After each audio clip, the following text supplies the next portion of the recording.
Welcome to Ekansh academy online platform. आज से आपकी रीजनिंग की क्लास स्टार्ट होगी जिसे मैं दीक्षा लिया करूँगी। आज हमारा पहला दिन है तो हम लोग पहले देख लेते हैं सिलेबस इसका और हम ये समझ लेते हैं कि हमें रीजनिंग क्यों पढ़ना है और कैसे पढ़ना है। किसी भी कॉम्पिटिटिव एग्ज़ाम में रीजनिंग एक ऐसा टॉपिक है जो आना ही आना है और ये क्यों आना है या इसे सुपर पावर क्यों कहा जाता है उसके कुछ रीजंस यहाँ पे लिखे हुए हैं। पहला, ये एलिमिनेशन टूल की तरह काम करता है। मतलब आप कोई भी एग्ज़ाम देंगे उसमें बहुत ज़्यादा भीड़ होगी, तो रीजनिंग एक ऐसा फैक्टर है जो आपको भीड़ से अलग करता है। क्यों? क्योंकि इसके क्वेश्चंस ऐसे होते हैं कि अगर आपको पता है, आपको लॉजिक पता है, तो आपके क्वेश्चन हमेशा सही होंगे 100% एक्यूरेसी के साथ। इसमें कोई रटने की आवश्यकता होती नहीं है, आप एक बार कॉन्सेप्ट समझ लेंगे तो आपको आ जाएगा। तीसरा ये कि कोई रट्टाफिकेशन करने की ज़रूरत नहीं है। डिसीजन मेकिंग एक बहुत बड़ा फैक्टर होता है रीजनिंग के लिए। जब आप रीजनिंग के क्वेश्चन सॉल्व करते हैं तो आपके एक दिमाग की कसरत होती है। जैसे हम लोग जिम जाते हैं अपनी बॉडी को ट्रेन करने के लिए, वैसे ही हम लोग रीजनिंग के क्वेश्चन सॉल्व करते हैं जिससे हमारा माइंड ट्रेंड हो, और उस ट्रेन माइंड का यूज़ हम लोग अलग अलग फील्ड में या अलग अलग जगह कर सकते हैं। इवन आपकी जब जॉब लगेगी तो भी ये स्किल आपके बहुत काम आएगी वहाँ पे भी।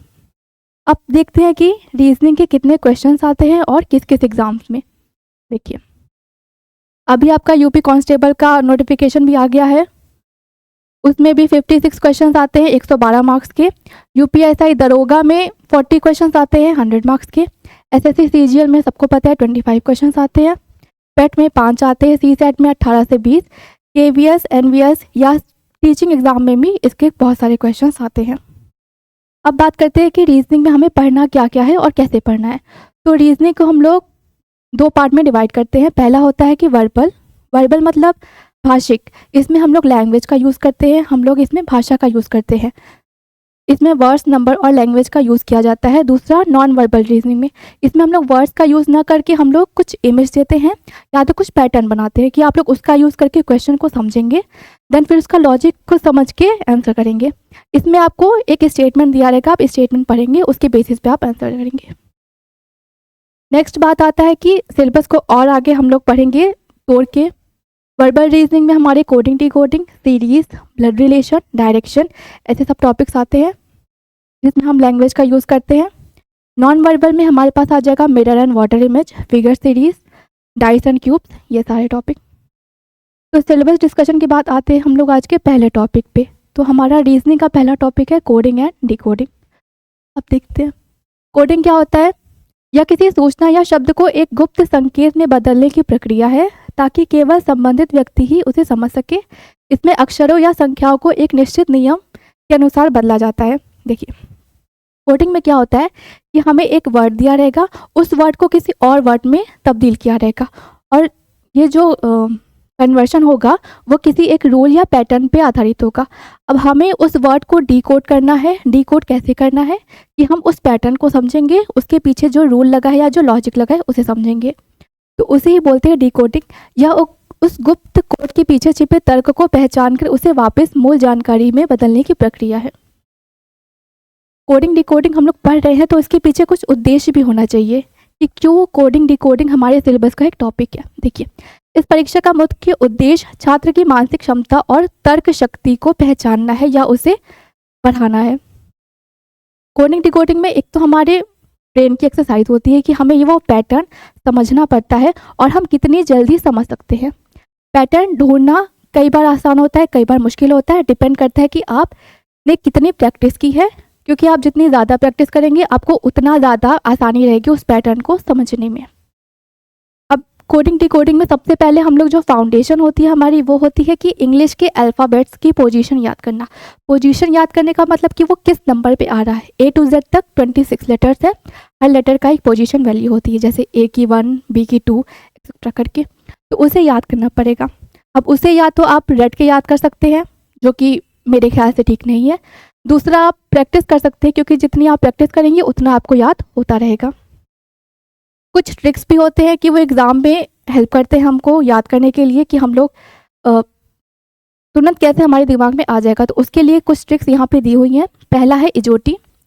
5 टेबल रूल का यूज़ होता है इजोटी में। इसमें जो लेटर्स लिखे हैं वो 5 5 के गैप पे लिखे हुए हैं, जैसे E JOTY। ये एग्ज़ाम में बहुत यूज़फुल होता है। जब हमें नहीं याद आ रहा होता है कि कौन से लेटर की पोजीशन क्या है, तो हम एग्ज़ाम में जल्दी से ये लिख देते हैं। जैसे अगर हमें K की पोजीशन निकालनी हो तो हमें पता है J के बाद आता है K और 10 के बाद 11, तो K की पोजीशन हो गई 11। अगर 5 टेबल रूल याद करना है तो आप ये याद कर सकते हैं। अगर 3 टेबल रूल याद करना है तो आप लोग ये कर सकते हैं। सेफिलॉरिक्स, इसमें 3-3 के गैप पे सारे लेटर्स लिखे हुए हैं, 3, 6, 9, 12, 15, 18, 21 एंड 24। अब आपके ऊपर डिपेंड करता है कि आप लोग इस ट्रिक से याद करना चाहते हैं, कोई और ट्रिक से याद करना चाहते हैं, या प्रैक्टिस से जस्ट याद करना चाहते हैं। इसके बाद हम लोग देख लेंगे लाइन से A to Z तक सारे लेटर्स की पोजीशन क्या है। अब यहाँ पे मैंने कुछ ट्रिक्स लिखे हैं या कुछ ऐसे फ्रेजेस लिखे हैं जिससे कि आपको याद करने में आसानी हो, क्योंकि जब हम कुछ चीज़ें बहुत बार बोलते हैं तो वो चीज़ हमारे दिमाग में छप जाती है और हमें याद नहीं करना पड़ता, हमारे दिमाग के ऊपर प्रेशर नहीं डालना पड़ता है, वो चीज़ अपने आप रिकॉल हो जाती है। जैसे 1 to 5 तक, A से लेके E तक सबको याद होता है, उसमें किसी को कुछ जोड़ना घटाना नहीं होता, कुछ याद नहीं करना पड़ता, याद हो जाता है। F का याद कर सकते हैं फिक्स 6, एक राइम बन रहा है फिक्स 6। J का 7 हम लोग याद कर सकते हैं G7 ग्रुप से, G7 ग्रुप्स होते रहते हैं, मीटिंग्स होती रहेगी, हम लोग GS में पढ़ते रहते हैं, तो G का जो पोजीशन वैल्यू होती है वो 7 होती है, G7। 8 लुक्स लाइक 8, जब हम H बनाते हैं तो हम अगर ऊपर और नीचे दोनों को मिला दें तो ये समथिंग 8 की तरह ही दिखता है, तो हम लोग H को याद कर सकते हैं लुक्स लाइक 8। I को याद करने का तरीका है, हम लोग बोलते रहते हैं ना कि आई नो दैट या आई नो दिस, तो आई नो का साउंड कुछ कुछ 9 की तरह करता है, तो इस वजह से I का 9, आई नो। J का 10 है, इसको याद करने का ट्रिक है GOJ10 करके याद कर सकते हैं। K का है किंग्स 11 पंजाब, IPL सब देखते हैं, याद होती है सबको टीम, तो K का है 11, किंग्स 11। L का है 12, अब L फॉर होता है लंच टाइम, और लंच टाइम बेसिकली या ऑलमोस्ट हर जगह 12 बजे के आसपास होता है, तो L का हम लोग याद कर सकते हैं लंच टाइम से। M का एक फेमस गाना होता है मैं तेरा करके, तो M से हम लोग याद कर सकते हैं मैं तेरा, M का 13। N का याद करने के लिए N फॉर हम लोग नवंबर से इसको कंपेयर कर सकते हैं, और 14 नवंबर जो कि बहुत ही कॉमन डेट है, तो N का नवंबर से 14 नवंबर। अब OP का ऑपरेशन 15 और पेज नंबर 16, आप लोग जब बहुत बार ये बोलेंगे ना तो वो याद हो जाएगा कि जब भी क्वेश्चन सॉल्व करें जहाँ पे भी O आए तो आप लोग ये वाला फ्रेसेस बोलिए कि ऑपरेशन 15 एंड पेज नंबर 16, ऐसे ये याद हो जाएगा। Q का है क्वेश्चन नंबर 17 को खतरा से रिलेट किया जाता है कि क्वेश्चन 17 से खतरा है। 8 R का 18, अब देखिए R फॉर हम लोग बोल सकते हैं राइट्स, हमें कोई भी राइट्स 18 साल की एज के बाद मिलता है, चाहे वो वोटिंग राइट हो, चाहे वो ड्राइविंग का राइट हो, ड्राइविंग लाइसेंस वगैरह सब हमें किसके बाद मिलता है, 18 के बाद, तो R को हम लोग किससे कंपेयर कर सकते हैं, राइट्स, एंड वो 18 के बाद मिलता है, तो R का 18। S का याद कर सकते हैं सेक्टर 19, जगह का नाम है सेक्टर 19, याद हो जाएगा। T for T20 world cup, T20 world cup हम लोग याद कर सकते हैं कि T से जब भी T आएगा तो हम लोग T20 वर्ल्ड कप। U का हम लोग याद कर सकते हैं U21 अनलिमिटेड डेटा इन 21, या आप लोग कुछ और निमोनिक्स बना सकते हैं। अगर आपको कुछ और अच्छे पता है या आसान पता है तो आप लोग उसे कमेंट बॉक्स में बता सकते हैं, ताकि बाकी सारे बच्चों को भी उससे हेल्प मिल सके। V फॉर वाइवा, 2V से 2 W से वेटिंग लिस्ट, जब भी हम लोग रिजर्वेशन टिकट बुक करते हैं तो हमें वेटिंग लिस्ट दिखती है, तो W फॉर वेटिंग लिस्ट की 23 वेटिंग लिस्ट है। एक्समस की पार्टी यूजुअली हम लोग 24 को करते हैं, तो X 24। Y का याद है 25 फॉर यूथ, एंड Z का 26 सबको पता होता है। पोजीशन वैल्यू होने के बाद हम लोग याद करते हैं अपोजिट लेटर्स, जैसे 26 लेटर होते हैं तो हमारे पास 13 पेयर बनेंगे, जैसे A का Z, B का Y, C का X, D का W, ऐसे करके। और इसे याद करने भी कुछ न्यूमोनिक्स यहाँ पे दिए हुए हैं, जैसे H का अपोजिट होता है S, H S, और S का H, इसे हम लोग याद करते हैं हाई स्कूल से। IR का इंडियन रेलवेज, JQ का जैक एंड क्वीन, GT का GT रोड, इसी तरह से हम लोग बाकी सारे भी याद कर सकते हैं। नेक्स्ट हम लोग पढ़ना है रिवर्स पोजीशन। हमने सीधी पोजीशन पढ़ी कि 1 2 3 4, अब हम लोग रिवर्स में पढ़ेंगे। रिवर्स में पढ़ने का मतलब कि हम Z को 1, Y को 2, X को 3 ऐसे मानेंगे। अब हमें ये हमेशा याद ना करना पड़े, इसके लिए हम लोग एक सिंपल सा रूल अप्लाई करते हैं कि हमें जब भी रिवर्स पोजीशन निकालनी होगी तो हम क्या करेंगे, 27 में से जो उसकी रियल पोजीशन होगी, मतलब सीधी पोजीशन, उसको माइनस कर देंगे। जैसे ए का 26, अब हमें ए का यूजुअली याद होता है, पर अगर हम फिर भी देखें रूल से तो 27 माइनस सीधी पोजीशन 1 होती है, तो 27 में से 1 माइनस करेंगे 26। सेम ऐसे ही टी का 27 में से रियल पोजीशन माइनस करेंगे तो आ जाएगा 7। अब ये आपका होमवर्क है कि आप पी का और आर का रिवर्स पोजीशन हमें कमेंट बॉक्स में बताएं। नेक्स्ट, अब हमने जो भी थ्योरी पढ़ी है उसके कुछ क्वेश्चंस कर लेते हैं। पहला क्वेश्चन है, यदि किसी कोड भाषा में पेंसिल को QFODJM लिखा जाए तो उसी भाषा में इरेजर को क्या लिखा जाएगा। अब देखिए हमें क्या दिया हुआ है, पेंसिल को एक कोड में चेंज किया गया है। हमें सबसे पहले वो पैटर्न पहचानना है कि किस पैटर्न का यूज करके ये कोडिंग की गई है। तो देखते हैं, PENCIL, P को चेंज किया गया है Q में, E को चेंज किया गया है F में, N को O में, C को D में, I को J में एंड L को M में। अब अगर आप ध्यान से देखेंगे तो पाएंगे कि P के जस्ट एक बाद वाला लेटर यूज किया गया है, सेम E के एक बाद वाला, मतलब जो लेटर्स लिखे गए हैं उसमें एक ऐड किया गया है, +1 किया गया है। तो हमारा पैटर्न बना है कि हम लोग लेटर्स में एक एक ऐड करते जाएंगे। क्वेश्चन में हमें पूछ रहा है इरेजर का, ERASER, E के बाद कौन सा लेटर आता है, F, R के बाद S, A के बाद P, S के बाद T, E के बाद F एंड R के बाद S। तो हमारा जो ऑप्शन बनेगा FSBTFS, option number 1।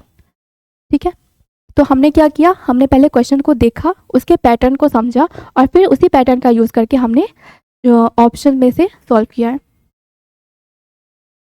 Next question है, यदि यूपी को 37 लिखा जाता है तो SI को क्या लिखा जाएगा। अब इसका पैटर्न हो सकता हो वही हो सकता हो डिफरेंट हो, क्योंकि इसमें लेटर्स को नंबर में चेंज किया गया है। तो हम लोग पहले उसकी पोजीशन वैल्यू देखते हैं। यू की पोजीशन होती है अनलिमिटेड डेटा इन 21, तो 21 यू की पोजीशन। पी की पोजीशन कैसे याद की थी, पेज नंबर 16 से, तो पी की पोजीशन 16। दोनों को ऐड किया गया, दोनों को ऐड करने पे कितना आएगा, 37। तो इसका रूल ये है कि जो भी लेटर्स हमें दिए गए हैं उसकी पोजीशन वैल्यू को ऐड किया गया है। क्वेश्चन में क्या दिया गया है, SI, S की पोजीशन वैल्यू कैसे याद की थी, सेक्टर 19, तो S की पोजीशन वैल्यू 19 एंड I की कैसे याद की थी, I know, so I know. 19 और 9 को जोड़ने पे कितना आएगा, 28, तो ऑप्शन सेकेंड इज करेक्ट, 28। इसमें भी हमने क्या किया, पहले क्वेश्चन को देखा, पैटर्न को पकड़ा और फिर सॉल्व किया। नेक्स्ट है, यदि किंग का संबंध PRMT से है तो रेन का संबंध किससे होगा। इसका पैटर्न देखते हैं, KING, K को चेंज किया गया है P से, I को R से, M को N से एंड G को T से। अब यहाँ पे आप ध्यान से देखेंगे तो पाएंगे कि हमने रिवर्स पोजीशन का यूज किया है। इस क्वेश्चन में रिवर्स पोजीशन का यूज किया गया है। तो हमें किसका निकालना है, रेन का, RAIN। R का रिवर्स क्या होता है, इंडियन रेलवेज, तो I का R का I। A का अपोजिट सबको पता है Z होता है, I का अगेन R होगा, N का M होगा। तो हमारा ऑप्शन कौन सा बन रहा है, IZRM, ऑप्शन नंबर 1। ठीक है, तो इसमें भी हमने पहले पैटर्न पकड़ा फिर क्वेश्चन को सॉल्व किया। तो आज के लिए इतना ही, साइनिंग ऑफ। लेकिन उसके पहले कुछ आपके लिए टास्क है कि आप इस वीडियो में जितना पढ़ा, जितना समझा, उससे हम देखते हैं कि क्या आपने उसे सही पकड़ा है कि नहीं। तो अब आपका होमवर्क या आपका टास्क है कि आप शॉर्ट ट्रिक ऑफ K और S की जो शॉर्ट ट्रिक थी या उसका जो पोजीशन वैल्यू याद करने के लिए हमने फ्रेजेस देखे थे, उससे आप कमेंट बॉक्स में बताएंगे। अगर आपके पास इसके अलावा भी कुछ ऐसे न्यूमोनिक्स हैं जो हमारे लिए यूज़फुल हो सकते हैं तो उसे भी बताएंगे। दूसरा कि आप अपोजिट ऑफ T और Q लिखें, opposite letters of T and Q, उसे कैसे याद किया था और आप क्या आएगा वो कमेंट बॉक्स में बताएंगे। तो आज के लिए इतना ही, नेक्स्ट वीडियो में हम लोग एक टॉपिक को देखेंगे, या तो इसे ही कंटिन्यू करेंगे या अगला टॉपिक देखेंगे। ठीक है, थैंक यू।